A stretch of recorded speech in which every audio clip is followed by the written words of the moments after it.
ጉድ ኣሌክስ ንቤቲ ናብ ገዛ ሒዝዋ መፂኡ ዳጊ ብጣዕሚ ደንጊጹ ሊሊ ደሞ ተበሳጭያ። ሰላም ሰላም ተኸታተልቲ ናይዚ ቻነል ከመይ ኒኢኹም ከመይ ትኾኑ? ኣነ ሰላም ኣለኹ እግዚኣብሔር ይመስገን። በብዘለኹምዎ ሰላምኩም ብዙሕ ትርፍ የለለይ ናበልኩ ሓደሽቲ ዝኾንኩም እንኳዕ ብሰላም መጻኹም። ሰብስክራይብ ብምግባር ደሞ ቤተሰብ ኩኑ ማለት እዩ። ቤተሰብ ዝኾንኩም እውን ሻር ላይክ ናገርኩም ናታትኩም ምትባዕ ይፈለየኒ ክብለኩም ይፈቲ። እዛ ቪድዮ ብላይክ ጀምርዋ ማለት እዩ። ኩራት ኣሕዋት ላኻቱም ኣይትጎደኩምን ላየ ግን ብዙሕ ጥቕሚ ኣለዋ። ኣብኡ ናሃለኹም ደሞ ሰብስክራይብ ግበርለይ ማለት እዩ። ስለቲ ኩሉ ተተባውዕኒ ሰብስክራይብ ሸር ላይክ ናገርኩም ደሞ ብጣዕሚ የመስግን ክብረት ይሃበለይ ማለት እዩ። ኩራት ኣሕዋተይ እና ሎማዓንቲ ዘመጻኹም ደሞ ከምቱ ኣብ መእተዊ ክሰምዕዎ ዝጸናሕኩም ብጉዳይ ሊልን ኣሌክስን መጺእኩም ኒአኹ ማለት እዩ። እና ሎማዓንቲ ዝተፈጠረ ብሰፊሑ የሕዘልኩም መጺእ ኒአኹም ክሳብ መጨረሻ ሓቢርኩምኒ ጽንሕኢኹም ማለት እዩ።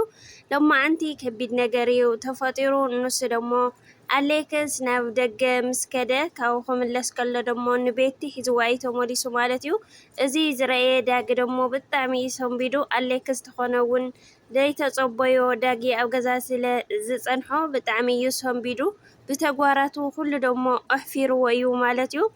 ሊሊ ተኾነት እውን ብጣዕሚ እያ ተናዲዳ ንሱ ናይ ቤቲ ንኻልኣይ ግዜ ናብ ገዛይ ከይትመጽእ ስለ ዝበለታ ምስ ኣሌክስ ተመሊሳ ከም ዝፈከረቶ እያ መጽያ ማለት እዩ። እዚ ደሞ ተዘይወቃዕኽዋ እያ ኢላ ሊሊ ግን ዳጊ ተኾነ እውን ክትረጋጋዕ ከም ዘለዋ እዩ ነጊርዋ። ንሱ ደሞ ብስሩ እዛ ጓልና ኣሌክስ ብዕላማ እዮም ኩሉ ዝገብርዎ ዘለዉ ስለዚ ታይ ከም ዝኾነ ጸገሞም ቀሰቢልና ኩሉ ክንፈለጥ ኢና እሞ ተረጋግዒ ኢልዋ ማለት እዩ።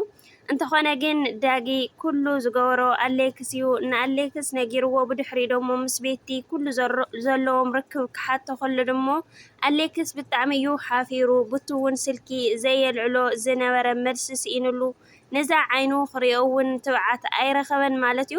ዳጊ ተኾነ ውናይ ብሱርማ ዝኾነ ነገር ኣሎ ንሕና ዘይፈለጥናዮ ግን ከዓኒ ኣሌክስ ጸገም የብሉን ምሳኻ ድሓራይ ክንዘራረብ ኢና ኢልዎ ማለት እዩ።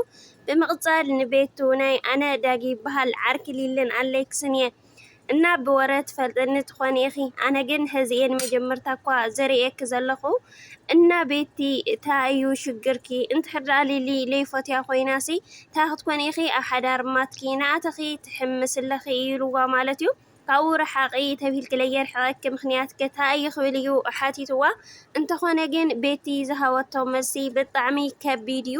ንዳጊ ይኹን ንሊሊ ብጣዕሚ እዩ ኣሰንቢድዎም ማለት እዩ። ኩራት ኣሕዋተይ ኣብ ኣእምሮኦም ይኹን ኣብ ሓሳቦም ዘይነበረ ምላሽ እያ ሂዋቶም። ሊሊ እሞ እዚ ምስ ሰምዐት ትሕዞን ትጭቡጦን እያ ሲኢና ብንዴት ማለት እዩ።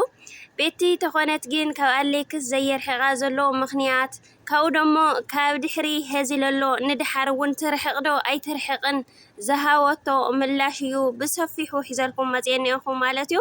እና ኩራት ተኸታተልቲ ክሻብ መጨረሻ ደሞ ብትዕግስቲ ሓቢርኩምኒ ጸንሑ ኢኹም።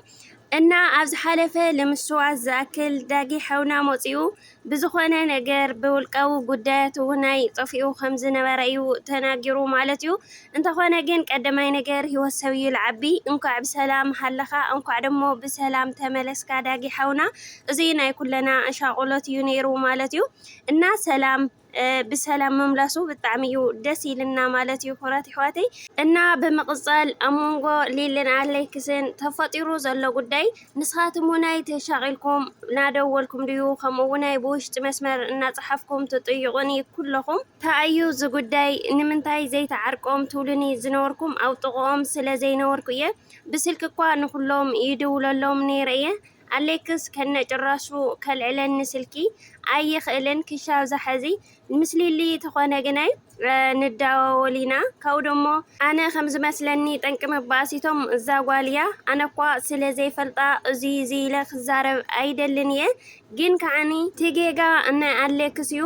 ኣሌክስ ደጋጊሙ እዩ ጥፍኣት ዘጥፍእ ጥፍኣቱ እናፈለጠ ውናይ ከስተኻኽሎ ኣይምኩርን ታይ ደኣ ጥፍኣት የጥፍእሎ ጌጋ ናቱ ምዃኑ እናፈለጠ ስቑኢሉ እዩ እንቕጽለሉ። ኣብ ዝሓለፈ ውናይ ብዙሕ ጥፍኣት ኣጥፊኡ ነይሩ እዩ ግን ከዓኒ هذه زلون أشعو زنورن يفعلاليو أشعو ناوطات النت جيزة نيرو هذه جناي حلف النت توصلوا ساعاتيو مخنياتو مرعى بدحريو ولاد موزينيو ولاد كعني ناي كلت يخا حلف النت وسيلكا تعوي ينبرنا حدا بيتشا أيكونن للي دمو أفتيك والعاحزة بين خمسي كتبل صبو يخونننا كل تجيجا ناي عليكسيو كبليو تزاريو مالتيو بدحرزي إنه جزايو خيرو كودمو اللي بتشايو رخيو دحري سلام تعملو وادرمو تهيو زفتر لو حزي الليكس أبي اللو خبليو حاتيتو مالتيو انت خوانا جن اللي هزي سوزر كبلني ليو كقدمها وصيو እና ከመለስ ይኾን ያላቶ ማለትዩ በድሕሪዚ ደሞ ኣመንጎኦም ተፈጢሩ ዘለ ነገር ኩሉ እዩ ሓቲትዋ ሊሊ ተኾነት ውናይ ህዝኳ ኣምላኽ መስገን ተስተኻኺሉ እዩ ግን ብዙሕ ነገር እዩ ሓሊፉ እያ ኢላቶ ማለትዩ ካብኡ ደሞ ሓሚሙ ከም ዝነበረ እውን ያ ነጊራቶ ሕዚ ግን ኩሉ ድሓን እዩ ዘሎ ዋላ ኩነታት ጥዕኑ እውን ላብ ሰላም ላብ ድሓን ይመፅሎ ኣብ ዝሓለፈ ግን ፈዚዝ እዩ ነይሩ እያ ኢላቶ ማለትዩ ዳጊ ተኾነውን ብስርኸ ክሻውዚ ከውፅሐኩም ዝኸኣለሲ እንታይ ዝብልዩ ሓቲትዋ ሊሊ ተኾነት ውናይ ኩሉ ዝሓለፈ እያ ነጊራቶ መጀመርታ መትሐት ጨጉሪ ከም ዝረኸበት ብድሕሪ ደሞ ኣሌክስ ዘይምርድዳ ምስ ተፈጠረ ከብፅሐላ ኢሉ ኸይዱ ኣብ ገዛ ዳቤቲ ከም ዝሓደረ ካብኡ ደሞ ብድሕሪ እውን ኣባሪርክኒ ኢሉ ጭራሽ ለይተደለየ ነገራት ክገብር ከም ዝፈተነ ካብኡ ውናይ بدحري زخلو دمو حاميمو كم زرخو إيا نجيراتو مالتيو ያው ገዛ ሒዘምዎ መጽዮም ደሞ ኢንሻአላ ላተንካዋ ኸበት ኣብ ጽቡቕ ኩነታት ከም ዘሎ እያ ነጊራቶ ዳጊ ተኾነውን ክሻፍ ሕዚ ስልኪ ኸልዕለኒ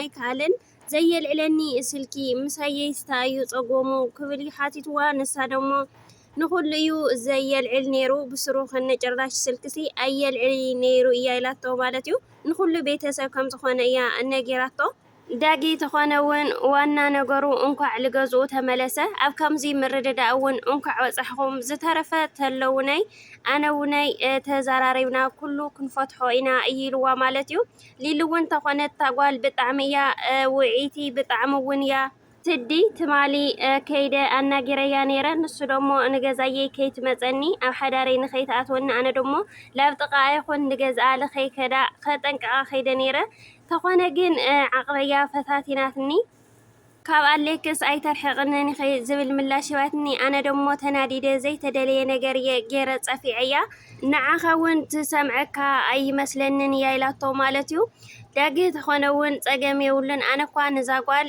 የይፈልጣይ እዚ ክብል ኣይደልን እየ ምክንያቱ ከመያ ስለ ዘይፈልጣ ንኣ ይኹን ንኣሌክስ ግናይ ከፍ ኣቢለ ከዘራርቦም እየ ካባኻቱም ክትርሕቕ ከም ዘለዋ እውን ክነግራ እየ ንኣሌክስ ተኾነውናይ ረኺበ ከፍ ኣቢለ ከዘራርቦ እየ ኩሉ ፀገማቱ ደሞ ክፈልጥ እየ ስለዚ ንስኺ ተረጋግዒ ኢልዋ ማለት እዩ بدحرزي جن بقى خيدية هذه صراحة لن يلوم مستلعلة زي حاسوا أليكس نبيتيو حزوانا وجزاء موسيو مالتيو داقي دمو بتعميو سنبيدو نمجمرتا جزون نبيتي أشعيو ريوا مالتيو ليلي تخوانت لا بتعميات هناريدا مخنياتو لا جزاء زبهال كيت ماتي إلى تانيرا نسالوناي كبالك أيت فليلني خي إلى تانيرا مالتيو فكرة يا خيدانيرا بيتي أبز حلفة كم زفكرت توناي لو جزاء مزي مالتيو أليكس تخونا وناي نداقي أبجزاء مصرخو بالطعميو صم بيدو مالتيو